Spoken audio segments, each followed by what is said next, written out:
Hello everyone, it's Rider here, and welcome, to another top 10 bots of the year. It's mental to think that it's been 12 months since I last did this list. It's absolutely crazy. But I'm here again. I look a little bit different. I've ground my hair back and I've lost a few stone. And all in all, 2021, it's been a bit of a challenging year again, but in all, it was better than 2020. But we're not here to talk about me or the stuff that went on over the past year. We're talking about robots. And it's that time of the year where, as Transformers fans and as collector fans everywhere, we go back and we start to reflect on what we spent our hard-earned money on and start to work out what are the best purchases of the year.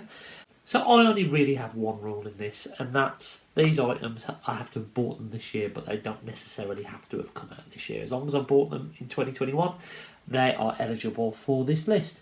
I'm also going to talk about a couple of my worst purchases, my best third-party purchase, and just another honourable mention that doesn't really fit in any categories, but it's still pretty awesome piece I've picked up this year. Yes, I said piece, Dave, but it is a piece. You'll see it in a minute. But yeah, I've got them all lined up on the floor here. One thing I will say as well is, apart from the top three, my top 10 aren't in really any order. The top three are what I think are the best three bots of the year in that order. But you can swap round from places 10 to 4 really in any place because they're all pretty awesome. So let's kick off with the worst of the year. And I've got two figures here that I want to talk about. First and foremost, Transformers Red. Just that entire line, let alone this bloody figure. This is the Coronation Starscream version, and this line is utter dire. If I didn't pay, I paid £10 for this posted, and that is £10 too much. This line of figures is utterly trash, in my opinion. And I won't be getting any more of these. So that is definitely the worst Transformers purchase I have bought this year. And not so long ago, I bought a Hunt for the Decepticons Banzotron that was broke. And I still put that above this thing. Definitely red line. Not for me, might be for some people, but in my opinion, this is a terrible toy. So that is definitely the worst Transformer I've bought, but the worst transforming toy, in my opinion, I got this year was Trax. Now, this thing looks wonderful. It looks amazing on the shelf, but it's not a toy to play with. The connections on the legs are just awful. You've got some big gaps here. I had to apply some nail polish to the legs in order for them to hold in. And the entire backpack of the car is just clear plastic. That is just a disaster waiting to happen. I've transformed him once. He doesn't peg together in car mode either. So he just sits on the shelf looking pretty. But in my opinion, I think this is the worst figure in the Kingdom line. Third party. Now, I don't tend to include third party in my top 10 list because they're not official products. But I did pick up a couple of third-party figures this year, and I'm just going to share one with you that is absolutely awesome. And I must thank my mate John, who sold me this for an amazing price. This is a Galaxy. Is it Galaxy Meteor or just Meteor? It's a Make Toys version of Starscream, but it comes with the Hasbro head that came with the latest version of Optimus Prime, version 3, which I bought an adapter for. John gifted me the head as well. And this is my Starscream now. I've got a small Masterpiece display behind me with Megatron, Soundwave, a few Insecticons, which I also bought from John, the Insecticons, this year. But this, for me, is a stunning figure. I haven't transformed it. I've got no intention to transform it. It sits on the shelf and looks amazing. And that's what I bought it for, as a display piece. So this is definitely the best third-party item I have picked up this year. Now, this is a kind of, I don't even know what to put this in any category. Again, this can't go in the top 10 because it's an expensive product, but it was also a gift. I left the place where I worked for a good 16 odd years back in February, and they sent me a load of money from a collection, and I wanted to buy something that I'd keep just to remember that place by, and I managed to get a couple of £100 from them, which is nice. So I picked up this. This is a 3-0 Bumblebee movie Optimus Prime. This thing is beautiful, really nice. I absolutely love this figure. It looks wonderful on the shelf. I've actually got the 3-0 Bumblebee as well. And yeah, this has got sentimental value because a load of my friends put together and got me this. And yeah, I think I've taken the lights out actually, the batteries out. But I think you'll agree this thing is absolutely stunning, and it needs a mention on here. It's not even in a category. I could have put it in the top 10 bots, but then it would be probably at number 1 because of how beautiful it is. It can't go in the same top 10 category, but it needs a mention today. Probably one of the best, if not the best item I've picked up this year. But yeah, this thing is beautiful, and it's a centrepiece of my display behind me. So without any further ado, let's get into the top 10. And first up is Core Class Soundwave. Now I know this thing has a few faults, i.e. the feet that stick up here, but you can just mistransform him and make him look like that. But for the price point, the size, how this works, I think this is a lovely, lovely figure. The fact that it's got a little cassette inside that can come out, yes, it doesn't transform. But to get a mini tape player at retail in 2021, when these things have been like old technology for a good 15 or 20 years now, it's amazing. So yeah, this is a great little figure. It's a budget buy as well. You can get it for around a tenner, and it's the best Legends figure that we've had so far in the War for Cybertron trilogy. I know we've got Rodimus or Hot Rod coming out soon, but that thing doesn't look much cop compared to this. But yeah, so definitely a great figure. So next up, from something small to something pretty large, and this is a figure that I had no intention of buying at first. I thought I was going to tap out of this one and not pick it up at all, but when I saw it for a decent price, like £80 cheaper than what the recommended retail price was, I thought I had to get it, and you know, I'm happy I did because it's really surprised me. It's the Ark. I've got this displayed in art mode, just literally sitting there like that, but mainframe inside is awesome. The Ark actual robot mode is awesome. I love this thing. I think it's great. Yeah, would it have been in the top 10 if I paid full price for it? Probably not, but because I got it for such a decent price and it surprised me, it's ended up in the top 10. I was umming and ahhing about whether to put this figure in at all, but you know what? It deserves to be there. It's a big chunky robot. I got it for a decent price, and I've enjoyed it since I've had it. So in at number 8 we have Origins Bumblebee, again a more recent purchase. This thing's wonderful. I never thought we would get this figure, especially after the War for Cybertron trilogy gave us a Volkswagen Bumblebee, which is a great toy by the way. But I thought that opportunity had gone, and then this just appeared out of nowhere. And it's a great little figure. I know Toys R Us complained about his having black showing through, and it does a little bit, but in my opinion it doesn't ruin it. I think it's still fine. Comes with some decent accessories. The transformation's really interesting. The figure seems really well built. I don't know if you can see that, but it's got a proper Bumblebee head sculpt. You know, this thing is great, and it deserves to be in the top 10 in my opinion. And you know what? I'm still shocked that we've actually got this thing. So in at number 8 we have Origins Bumblebee. Number 7 is a blast from the past, and I picked up this from the NAC Toy Fair. The last purchase as I was walking out, I was convinced to buy it by Brad, Exilian XLR, and I'm so happy I did. It is Universe Onslaught, a figure I've flirted with buying for years and years. I picked it up, and I've had so much fun with it. It's got lights and sounds and that horrible, terrible siren, but it's great. It's chunky, and they don't make toys like this anymore. And you know, I'm really happy to have it in the collection and have it complete as well. But I haven't packed it away ever since I've got this in October. It's been sitting around either on my desk or on my shelf over there or here. And I've picked it up and flipped it backwards and forwards loads of times. I really enjoy it. So it deserves its place in the top 10. And it's a great figure. If you haven't got one, or if you're a newer Transformers collector, this came out, I think it was in the late 2000s. I think it was. Pick one up. They're not that expensive, and it's awesome. Absolutely awesome. So yeah, in number 7 we have Universe Onslaught. So next up, well, there had to be a Beast Wars figure on this list, because 2021 was a year of Kingdom, the year of the Beast Wars revival. And I've been looking at my shelf trying to decide which one or two to put in there, and Dinobot nearly made it, but I opted for the big man himself. I opted for Megatron.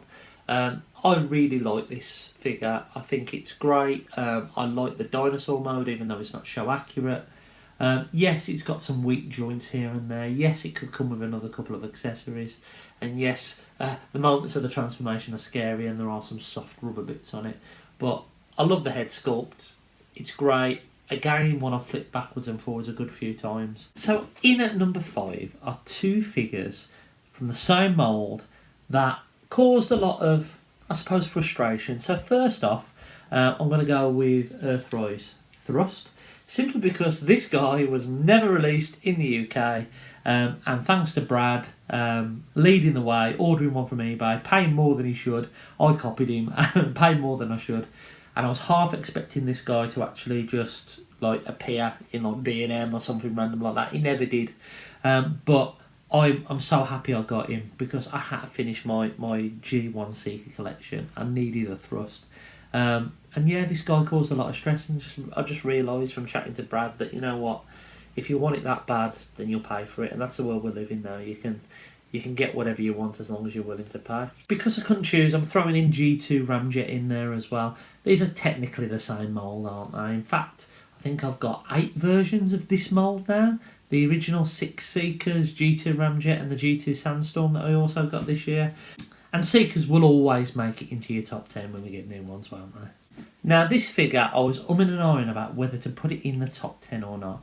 And that's because this figure, in my opinion, was overpriced. But I put the price to one side and I looked at the figure itself, and it definitely deserves to be there. It is Commander Class Rodimus Prime. It is not a Commander Class. It's a Leader Class at best, in my opinion. It's a Voyager size figure with some amazing articulation and engineering. It's a lovely figure. It is probably one of the best versions of, well, the best version of Rodimus Prime we've had. It's a great figure, but it wasn't worth £90. When you look at Jetfire and you look at a Skylynx, I could have got away with paying £90 for those. For Rodimus, no. And luckily, I mean, I got it relatively cheap. I think I paid $70 for this guy. The trailer, yeah, it's a bit meh. It doesn't really, it changes into the same thing as the G1 thing, but it's like any trailer, it just ends up being something that you stick in storage, or like I've done there, I use it as like a display base. Hopefully this is a sign of things to come in return in terms of engineering rather than price points. And this is a great figure, even though it's different to the ones we've had over previous years. It's still a pretty awesome toy. And just as Rodimus is pretty much the definitive version of that character we need, we also got the definitive version of this character. His arch rival Galvatron. Now, I got the alternative shoulders version, which means that I end up with these silver things at the front if I'm going to get his shoulders right. But it does bother me, but it doesn't bother me as much. It doesn't bother me enough to go out and buy another one. But I did go out and buy another one because I bought this, the PulseCon exclusive. Both of these are stunning, and like I did with the Seekers, just these two deserve to be in the top 10 because they're just awesome. This is the best version of Galvatron we've had. This version surprised me. I kind of bought it on a bit of an impulse buy just because I was watching PulseCon, and I thought, you know, I'm just going to get it, and I kind of regretted it when I did, but when it arrived, all that regret went out the window because this thing is stunning. It is beautiful. What a time we live in to be able to get toys like Rodimus Prime and Galvatron, 30 odd years after the movie come out. It's absolutely crazy. I do want the toy coloured version of Galvatron, and if I get any little bits of Christmas money left over, I might treat myself to that, but we will see. But yeah, in at number 3, and this is the real place for it to be. This is the 3rd best official Transformer I've got this year. This is Kingdom Galvatron, or PulseCon exclusive Galvatron. Now, for those of you who are quite vigilant, you will notice that there's been a certain line missing from the top 10 so far, and it's a line that I'm fully invested in. It is Studio Series 86, and that's because we've got a couple of figures coming up now. This figure is stunning. It blew me away as soon as it arrived out of the packaging. I couldn't believe the size of it. It is a definitive version of Grimlock. Yeah, we get really wheelie, and I know people have been giving Hasbro some stick about not giving him his knees, but this figure, wow, this is the Grimlock that I always wanted when I was a kid. Yeah, he doesn't come with a sword, but he never used a sword in the movie. Yes, he's got some hollow arms. Yes, he's got a few missing teeth on his dinosaur mode, but it doesn't matter. This thing is absolutely beautiful. And for the price point, when you compare this to Rodimus, and this was like half the recommended retail price, it's a beautiful, beautiful figure. I love this Grimlock, and I can't wait to finish the rest of the Dinobots. Slag is great as well. Slug, sorry, but Slag is great. He's a good figure as well, but he's not a patch on Grimlock in my opinion. And I just can't. I still can remember the moment when I opened this up and I opened the parcel and it was like, oh my god, how big is that thing? After years of seeing Transformers get smaller and smaller and leader class figures being Voyager side, which isn't always a bad thing because everything's in scale. These things were true leader size, and they're amazing. Can't wait to get the Dinobots. I think we're getting Slug definitely next year. No sign of Swoop and Snarl yet, but we will get them. I hope we get them. If we don't, it's a missed opportunity. But definitely the second best Transformer I picked up this year is Studio Series 86 Grimlock. So in at number one, this had to be number one. Not only is this the best Transformers toy that's been released this year, that I've bought this year, but arguably it's the best Transformers toy of all time, in my opinion. It is Studio Series 86 Hot Rod. This thing is the best mainline toy Hasbro has ever created. For the price point, the accessories that comes with it, the engineering, the lightness, the accessories, the gimmicks in there from the movie. It is perfect. It is the perfect, apart from that yellow tab at the back, it is perfect. It is the best toy I have picked up. And I love Grimlock, and I've said how great I thought Grimlock was, but this is different level. This is I wouldn't have dreamed about a toy like this when I was a kid. It's absolutely beautiful. It is the best Transformer. One of the best Transformers I own. There's nostalgia attached to it, but if you tick off engineering, intuitive transformation, show or animation accuracy, accessories, I don't think anything comes near to this. Earthrise Prime last year is probably the best Optimus Prime we've got, but it still doesn't look animation accurate. When I'm talking mainline here, not Masterpiece. This is animation accurate. It transforms. It's got the accessories. Hands down, the best toy I've picked up this year. The best toy, the best Transformer, the best purchase I've had this year, and one of the best in my collection. So there you go. Looks like Hot Rod had the touch and the power to win my top 10 list this year. I can't believe that I've just sat here and done this list again. I can't believe I'm filming this on the 19th of December, so just before Christmas. My aim is to get this out on Christmas Eve, so everyone can watch it if they've got time to do it, or anything like maybe even the 23rd. So it's out there, so people can watch it before Christmas. But that's it from me. Please remember to keep an eye out for Christmas in Toys, my little Christmas toy haul. COVID dependent, I might be at the NEC Toy Fair on the 27th of December, although it doesn't look likely at the moment. But for those of you watching before Christmas, have a very Merry Christmas. For those of you watching before New Year, have an amazing 2022. And for those of you watching after that, well, thanks for watching. Enjoy yourselves, take care of yourselves, be safe, and I'll see you for another top 10 of Transformers next year.